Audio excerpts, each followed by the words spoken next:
So sometimes I want to turn something between centers, and then I usually use this piece of 16mm round stock, but every time I use it and I want some precision, I need to true up the pointy bit.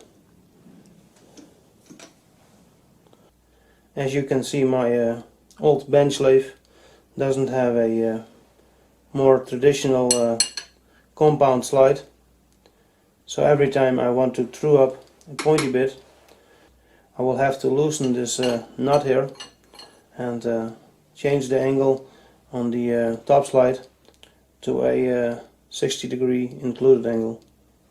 But as a result, the top slide here will sit no longer parallel with the lathe bed, and when I want to set it to parallel again, I will have to set up a test bar between centers and use a dial indicator to line things up again. It's a lot of work that I like to avoid for once.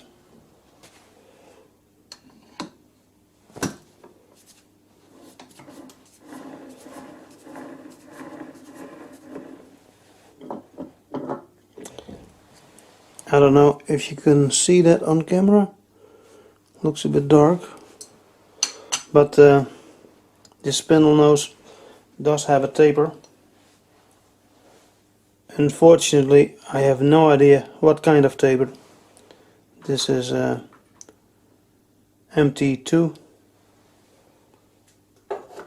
and I also found a MT1 taper, an old reamer, way too small. And without knowing what this is, it's kind of hard to make a new one. A test indicator doesn't really fit inside. But I have this old spindle nose attachment that came with my wood lathe. The wood lathe is long gone, but I kept this because it also fits this Karger bench lathe.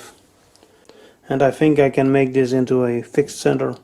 All I need to do is install a pointy bit. And here's the other part that came with this attachment.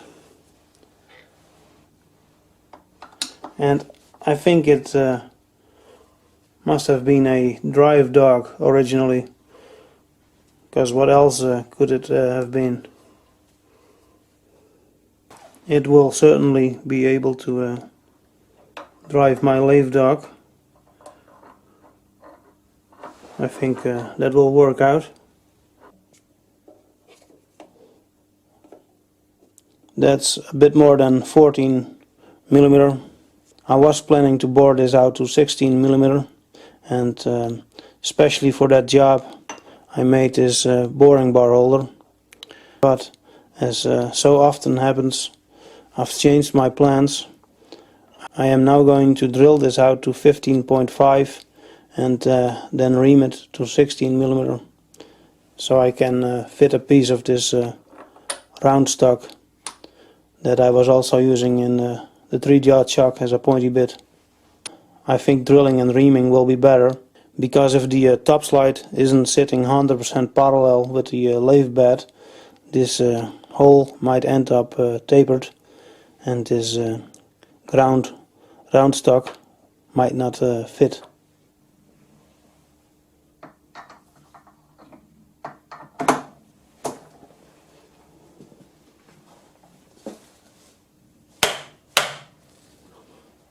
This vintage Fisher winch 2-jaw chuck is the only chuck I have that fits bigger drill bits, bigger than 13mm.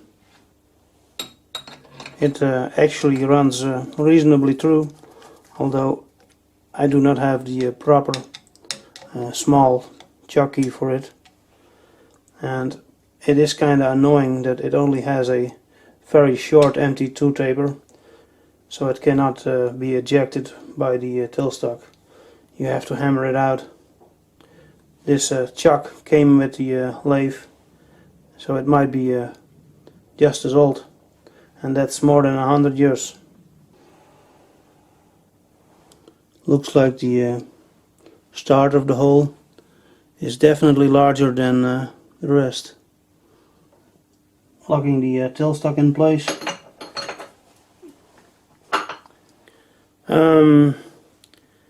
Cast iron, so no lubrication needed.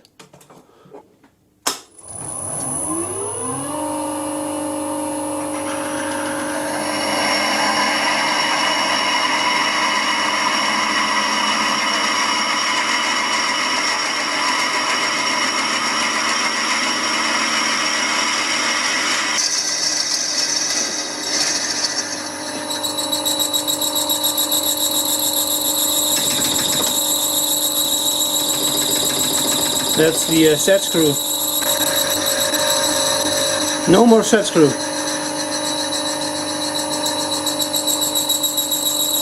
Well, that's enough, I guess.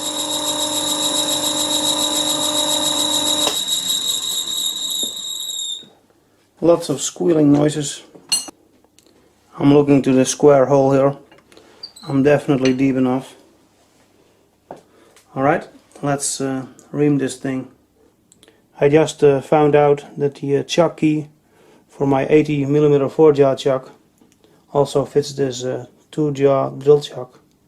This 16mm reamer does fit into a regular chuck, but no point swapping it out. This old one is still pretty good.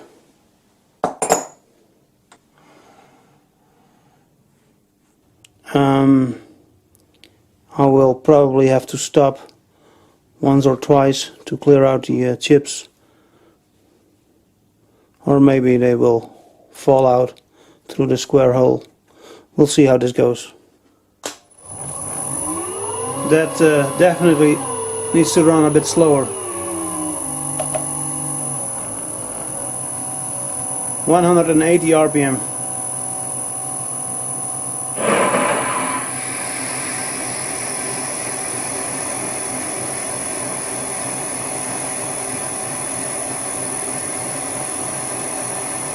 Yeah, the swerve is coming out.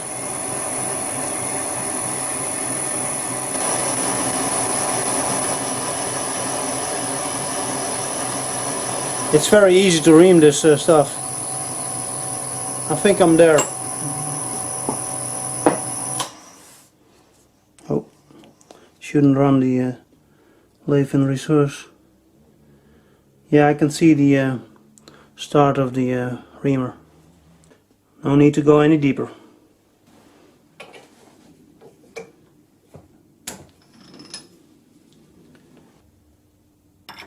I don't like twisting the taper to get it loose, so most of the times I give it a whack with the nylon hammer. But I should really replace that short taper with something longer. There it is.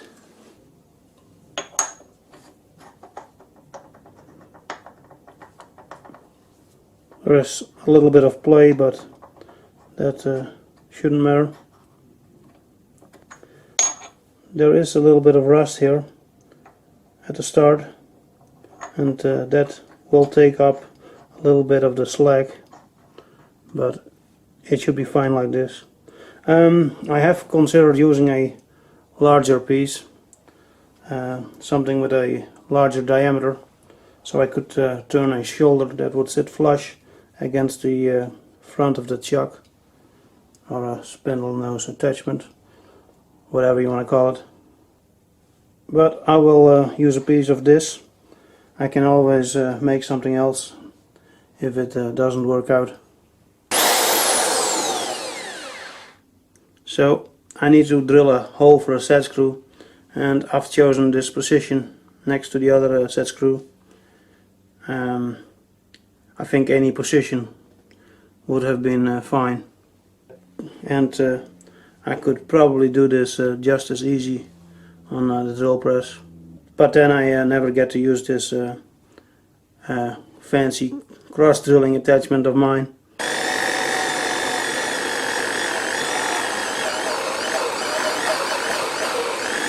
Okay, that's the center hole done. Now I'm going to switch to a 5mm drill, so I can use a M6 set screw. When I am drilling the hole for the set screw, I also want to drill a little bit into this piece, but to keep it from spinning, I will fix it in place using this 2-jaw chuck. And if I put a little bit of pressure on the tailstock, that should also keep the spindle from spinning.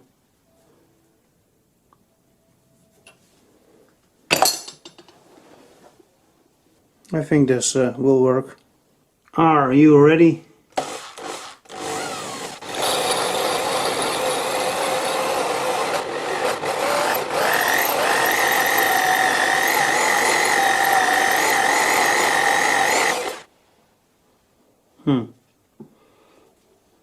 I wonder if I have already drilled into the round stock. I didn't feel it. Let's drill a little bit deeper.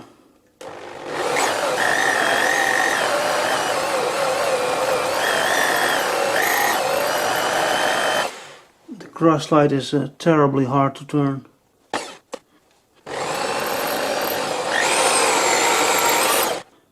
I don't know. Maybe that round stock is very hard. It would explain the cross slide not being able to move. Let's check it out.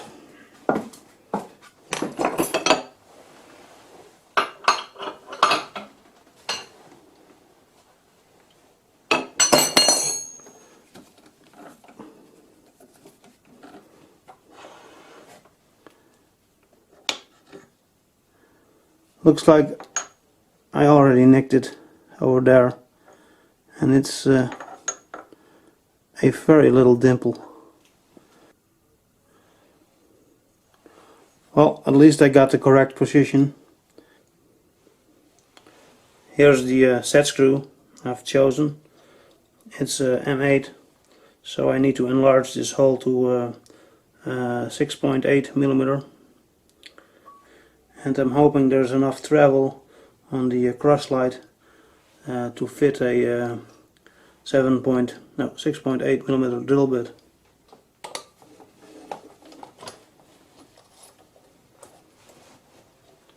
It's going to be tight. No, it's not going to fit. Well, plan B, I'll drill it on the drill press. I think a little tap will do it. There you go.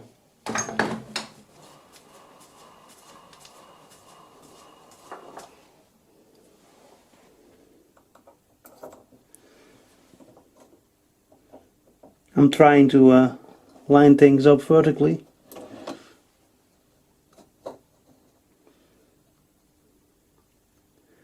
Yeah, that should do it, hopefully.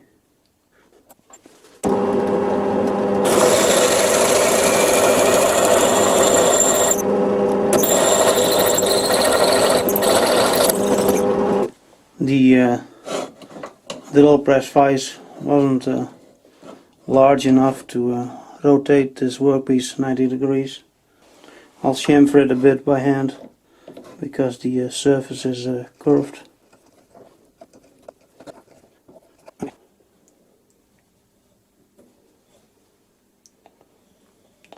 This is the taper tab. I must say this feels different than regular scraped onion.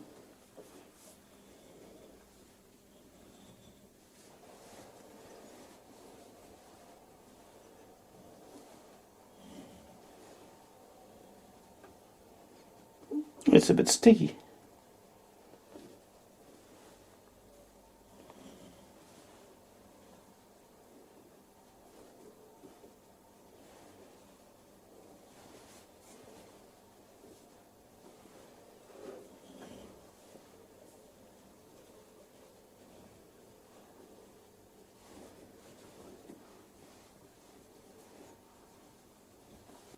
Most of my set screws are flat on the business end, but this one has a pointy bit, a bit of a pointy bit.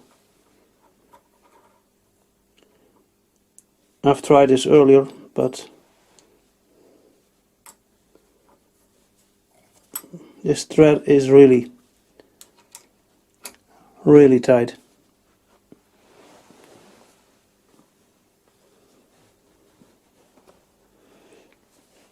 Maybe I should use a bolt, or perhaps a cheap Chinese tab. They're pretty good at making loose threads, or empty threads, as Trump would say.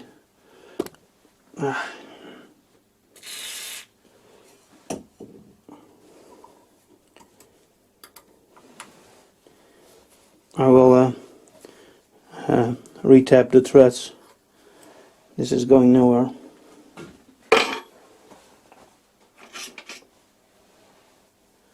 It's weird how the simple jobs can turn out so difficult.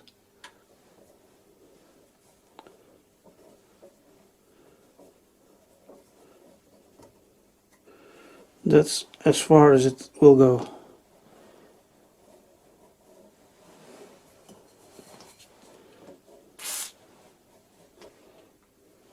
Some material came out.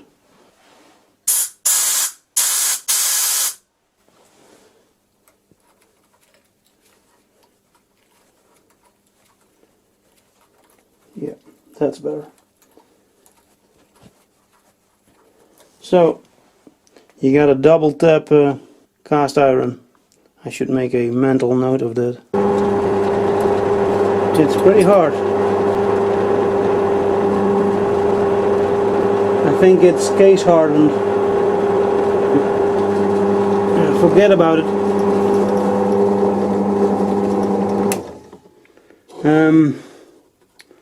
I will use a diamond file and make a small flat spot. That should work just as well. Well, that explains why it didn't have any more damage when I dropped this on the concrete floor.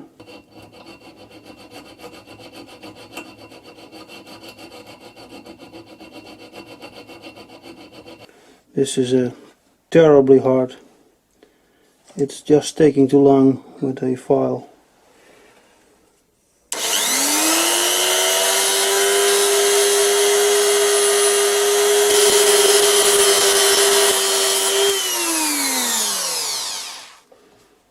That should do it.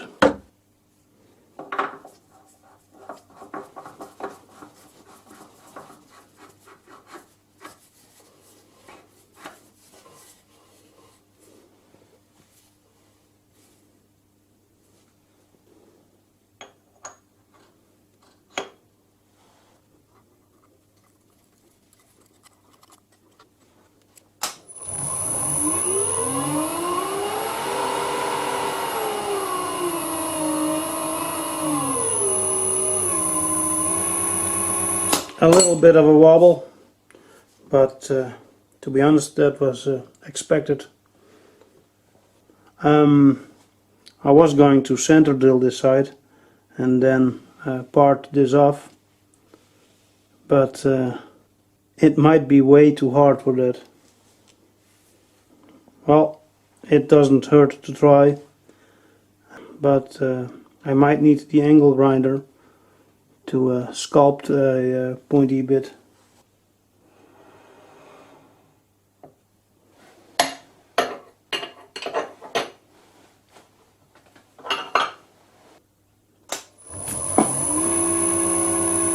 Need more speed.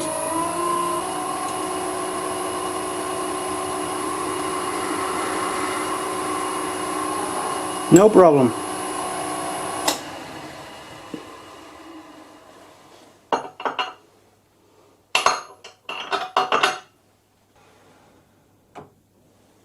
I just spent half an hour to shim this tool bit to the right height.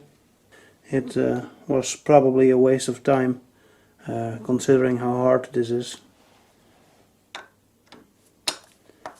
better remove this before I spin the lathe.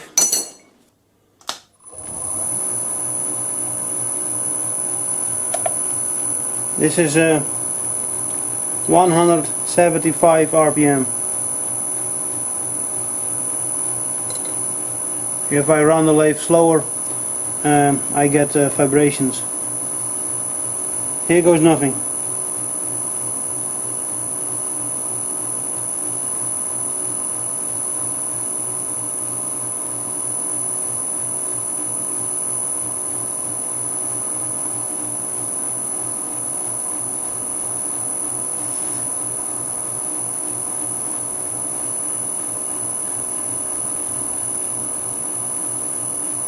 It's just pushing, not cutting.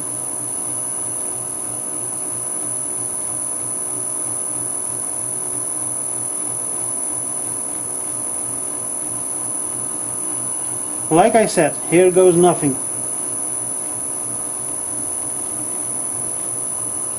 It's not even touching that stuff. And I did my best to sharpen the tool bit.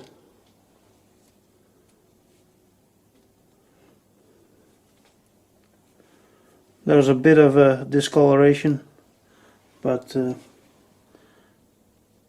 I feel nothing. So I guess I will need to use the angle grinder.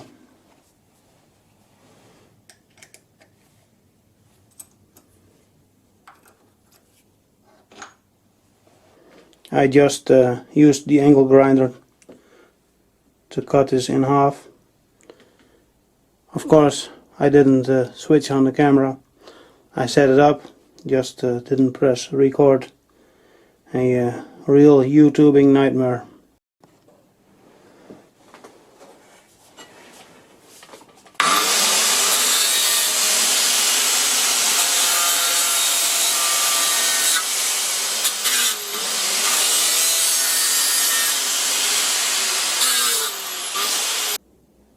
I'm rotating this angle iron 90 degrees. If it fits, and it doesn't, where's my enforcer? There it goes. I'm doing this so the back of this piece will sit flush against the angle iron.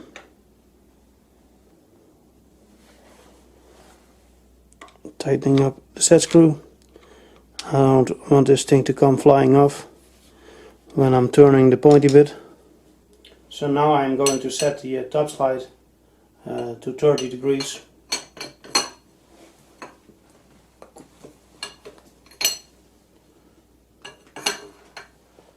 Originally, the old lathe used to have a protractor scale on the back of the cross slide here, but that has worn away over the years.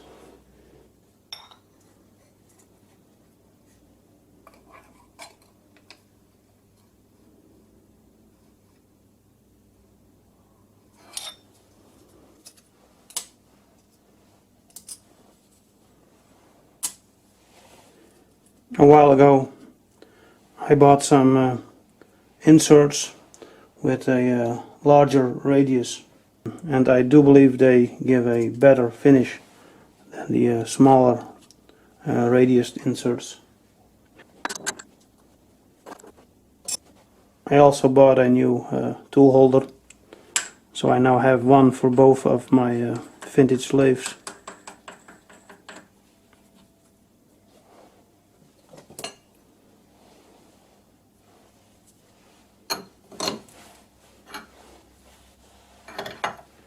Alright, I should be ready. Let's find out if this carbide insert can win from this case hardened Scraptonian.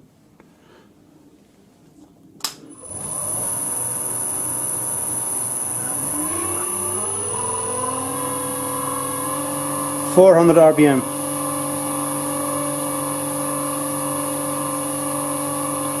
You know what? 500. I'm just hoping that that angle iron is securely fastened. If it isn't, I will probably need to buy a new camera.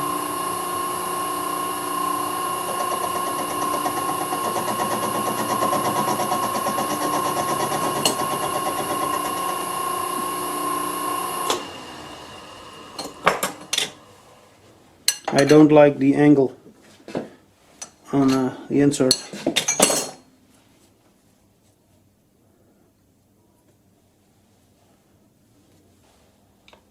I'm adjusting the gib a little bit.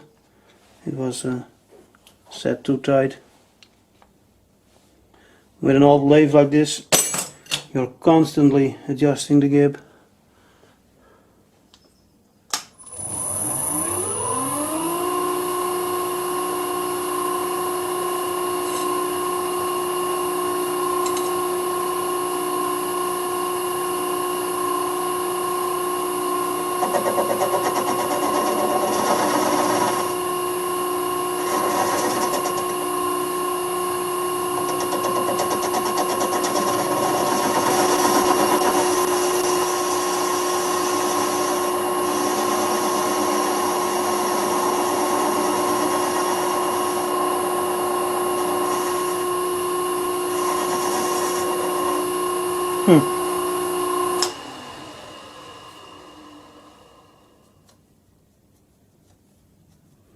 It's definitely not a beautiful finish, but at least it is removing the hard stuff.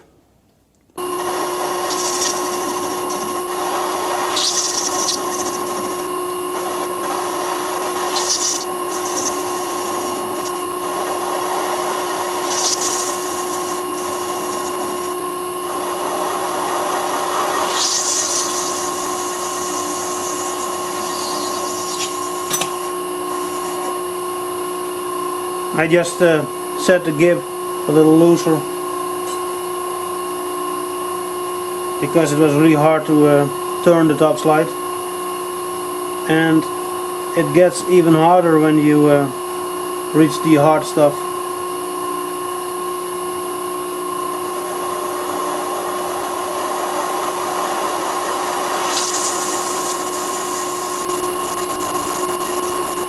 Let's go a little bit faster for that nicer finish.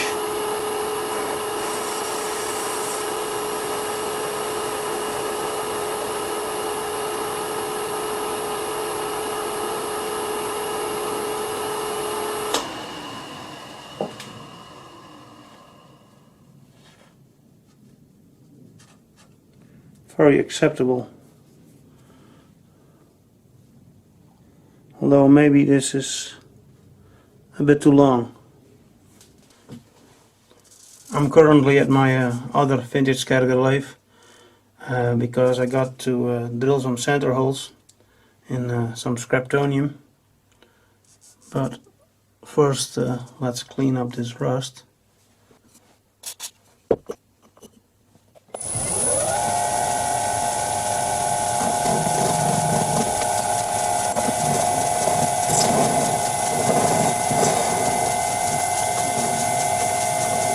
Looks like I'm too low.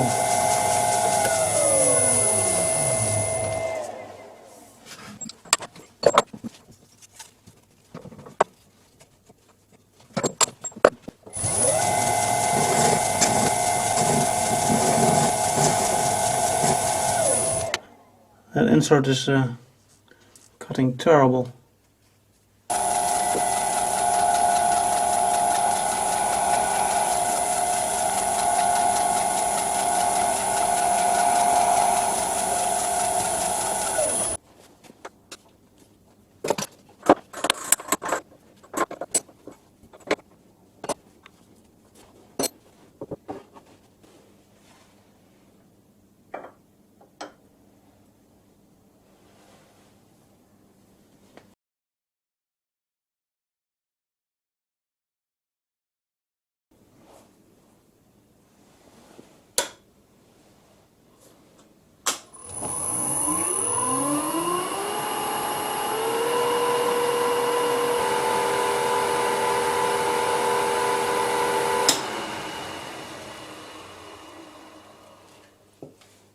Well, I'm not going to bother with a test cut, because this here is the same case hardened shafting material, and I don't feel like wasting a pointy bit on that. Feel free to consider this the end of the movie or video. It has probably taken long enough, and you guys deserve a P or T break. So thirsty people with a small bladder are excused. Till next time.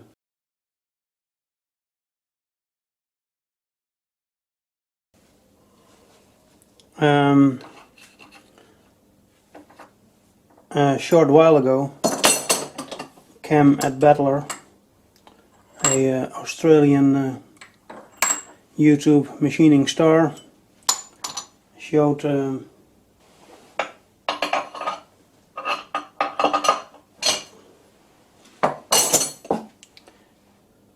some between centers pressure turning on his channel, and I thought maybe I can use that technique to make some thumb screws for my quick change tool post holders.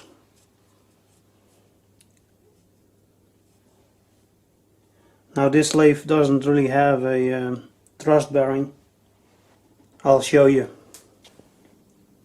So this here is all the thrust bearing this lathe has, and I'm not even sure what's inside the live center. This actually works pretty good. There's almost no side-to-side play. I've tightened up the live center till I feel a little bit more drag on the spindle, and well, hopefully this isn't the hard stuff. So let's try this.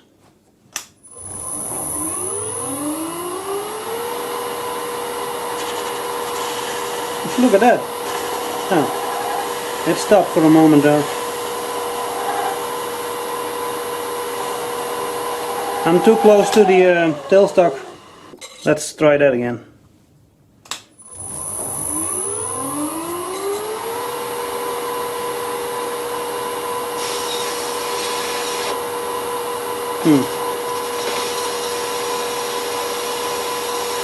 You gotta be really gentle.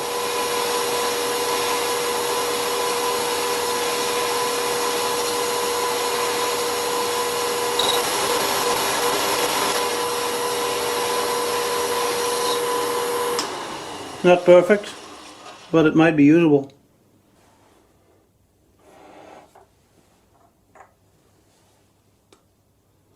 Well, that may have sort of worked, but it wasn't very good for my freshly turned pointy bit. I'll give you a closer look. I guess I'm going to clean up this pointy bit before I realign the top slide.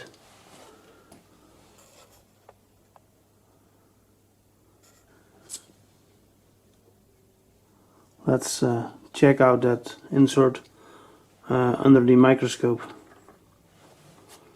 because I'm curious.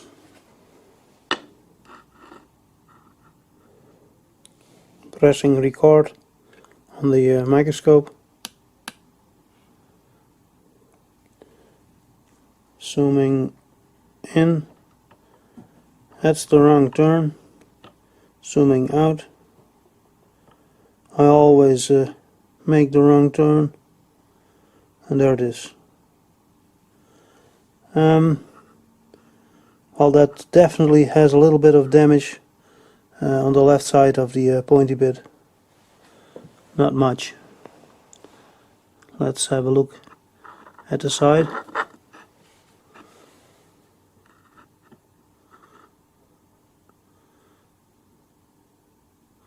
A bit of coating is gone. A little bit of damage, but it should still cut fine. It actually was still cutting fine. And here's the parting tool that I used.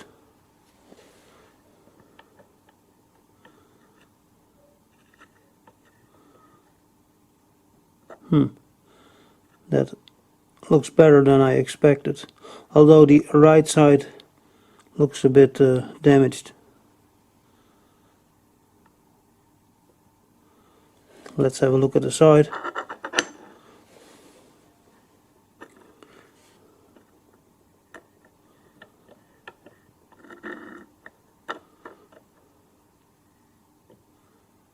Okay.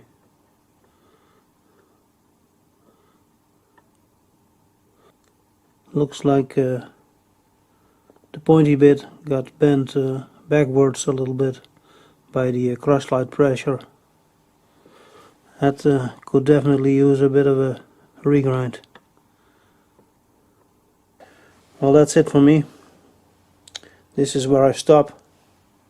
Till next time.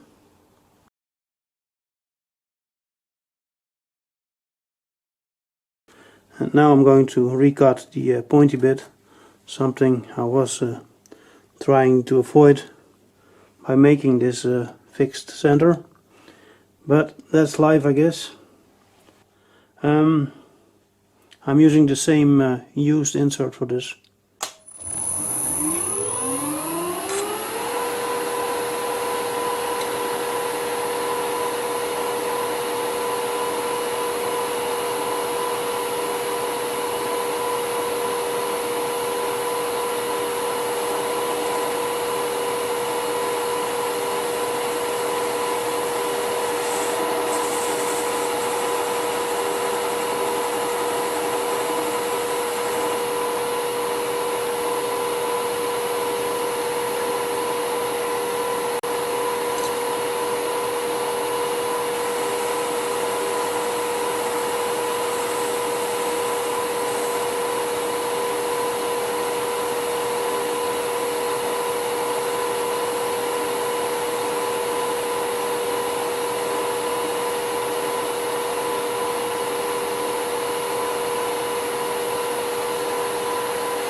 A bit rougher than the last time,